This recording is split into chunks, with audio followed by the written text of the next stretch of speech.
Three takeaways from Atlanta United's 1-1 draw against Nashville SC here at Mercedes-Benz Stadium. Sitting in Henry with you. Henry, at least it wasn't a loss today. I guess that is a positive. And they scored a goal. They snapped the scoreless streak, but it wasn't enough to get 3 points, unfortunately. Well, that's their first takeaway. At least they scored. Atlanta United, I think it was 363 minutes or 362 minutes, something like that, without a goal. And finally, Miguel Marone finally breaks the streak. Don't know if it was an accidental shot by Lennon that got knocked into the net by Miggy, or whether it was a cross that Miggy knocked in. Whatever. It counts as an assist for Lennon. Lennon, the all-time assist leader in Atlanta United history, with 40, and Miguel Marone. That's Atlanta United up 1-0. I mean, we thought, and just kind of looking back at it in retrospect, we thought, hey, you score a goal, and maybe that will kind of give you a bump, at least as far as this match is concerned. So I guess that's the main positive we can take out of this is at least you put the ball in the back of the net for a change.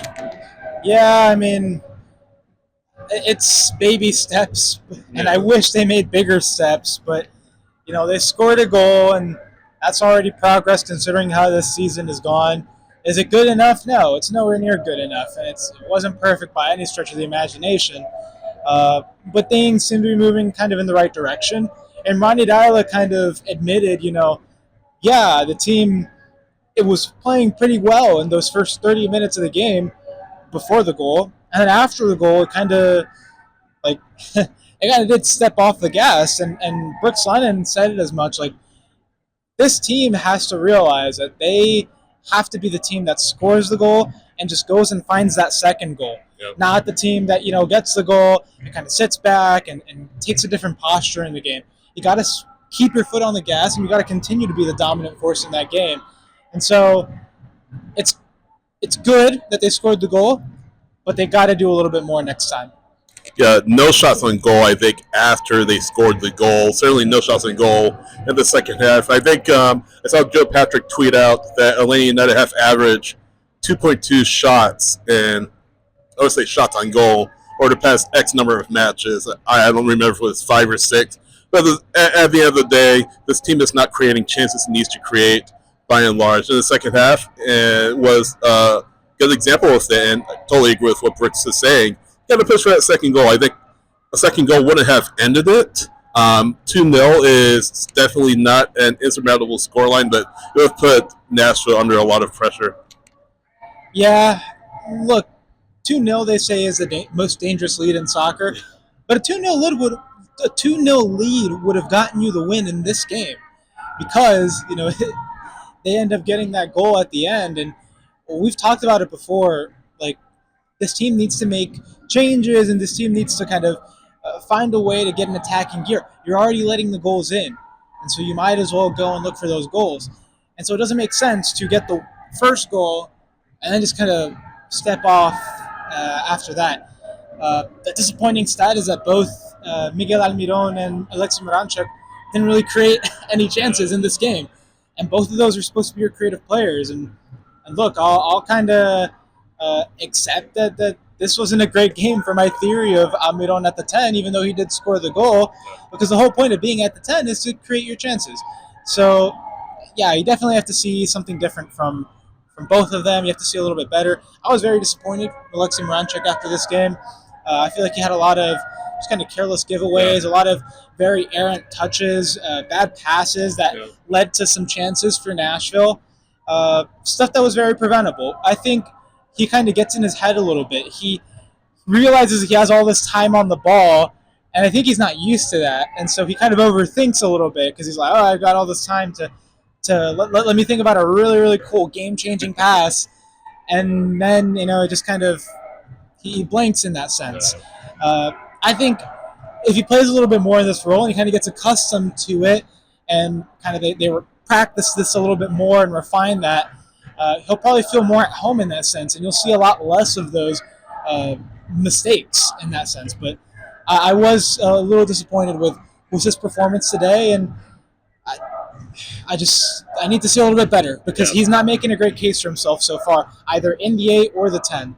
No, absolutely. Definitely agree with that. So let's get into takeaway number 2. We already kind of talked about it already, but Atlanta's inability to add that second goal, and really an inability to take the match by the scruff of the neck, I should say, and ice it away, essentially. This team, I mean, it has been grasping for anything to get itself on the right foot. And yes, you do draw. Yes, you do get a point. But at this stage in the year, even though it's just 11 matches in, the way you are right now in the standings, you need more than a point. You don't need to mess about. You need really to get yourself in a nice win streak and get yourself half a chance in making the playoffs. I mean, you're not obviously now at the running. You have plenty of time to go, but as this continues to kind of go on, and you have 2 matches away against Chicago and Austin, as things continue to kind of snowball, you got to put yourself even under more pressure when that away streak, that 6-match away streak in the summer comes. And right now this team continues to run out of runway, and again, not a loss today, but still not a win, and kind of puts you even further behind the 8 ball. Again, it's not good enough. It's an improvement, still not good enough. The standard should be wins, and at this point, you just need wins. You need 3 points to kind of go up the standings and keep yourself in the running for a playoff spot. Because if you continue getting 0 or 1 points in these games, then you're ultimately not going to make it. You're going to fall behind, and there will come a point where you have fallen too far behind if this doesn't course correct soon. And the tough part is, yes, you have that 6-game away stretch, and it's very difficult. And if you're not getting the 3 points at home, where's the hope for you getting them on the road, especially against tough teams? Again, that away stretch, you got Miami, you got Columbus, you got the 2 New York teams, a few others that I can't think of right now. I think Toronto or DC, but still they are a challenge. And the way this team is playing right now, I really don't see it. So you got 2 away games coming up, 2 in a row in the span of a week, which is even more challenging. So we'll see what happens. Neither of them are pushovers, in my opinion. Chicago and Austin both have been pretty decent to start the season. And you're facing a familiar face. And both of them, Chicago has Andrew Gutman, and then Austin has Brandon Vasquez, who, he's still finding his form also in MLS, but Austin has assembled a pretty decent team around him. Yeah. So it'll be interesting to see how they handle that, especially from a defensive perspective, because you got to kind of build the team from the back and go forward. But yeah, this Atlanta side has a lot to work for. And then after those 2 away games, you come back and you have 3 straight home games before the away stretch. And those are the 3 games where you really need to kind of put up or shut up, because those are the games where you will see, okay, does this Atlanta side have any hopes, any arguments going into this 6-game away stretch? Can we expect anything out of them? And so I'm going to be looking for just overall improvement in those areas in these next few games. Yeah, takeaway number 3, then I was listening to Mike Conti and Jason Longshore, the post-match reaction on 9-2-9 the game, on my way down to the press conference room, and you can sense the frustration in their voices as well. Talking about there are changes that need to be made, and does that look like you can't make any changes to the roster because the windows are closed, but does that look like just simply put in the younger players? We have Luke Brennan, we have Matt Edwards, who made an appearance tonight. You have Efrain Morales, center back. I don't know how much we'll see of him. You have Will Riley. So you have no shortage of young players who you hope can affect matches. I think I said Brennan. I don't know if I said Brennan, but he's definitely part of that as well. But you have so many young players. Is it time to put them in and see what they can do? The season isn't lost by any stretch of the imagination. Yes, time is running out, but at some point, there has to be that inflection point where you say, hey, let's put the kids in there and see what happens. I called for it after the last game. I sent on Twitter a lineup of just a bunch of kids. Yeah. But yeah, I think at some point you kind of got to play the kids, especially if the more veteran players aren't really getting it done. Particularly, I think, Jay Fortune is doing a great job. Yeah. He played a winger today, but he's fantastic in the midfield. He really helps progress play. He's just a very overall good presence for this team. And I think, the question is that left wing spot. Without Sean De Silva, there's not really a clear player right now that's going to kind of take that position. They played Jay Fortune out of position today. Yeah. And then the other options are Edwin Mascara or Luke Brennan. I would say, give Luke Brennan a run out at some point, or maybe even Cayman Togashi. Apparently, Cayman Togashi can play left wing, from what I'm hearing. I mean, he's got pace. He can definitely make that happen, and he looked very good in preseason. So I would give him a shout as well. Yeah, I think it's just a matter of finding what your best players overall are going to be. I think it's going to be hard for Efrain Morales to crack the starting lineup, just because Luis Abraham had a pretty darn good game today. Derek Williams also. Yeah, it's a very competitive lineup in most other places. I think that left wing starting spot is the big question mark. Other than that, I'm not sure what other adjustments you can make given this roster. I mean, really your options are very limited in terms of balancing quality with potential experimentation and not knowing where we're going.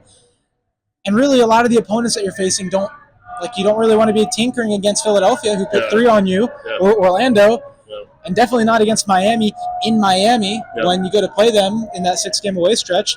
So, yeah, it's tough to really think that they can really tinker with this lineup anymore. I'm curious if Dyla preserves this Miggy at the 10, Alexi at the 8 kind of setup that they had going on, or if he changes it to something else. I know there's also been talk of 3-5-2s or some other adjustments.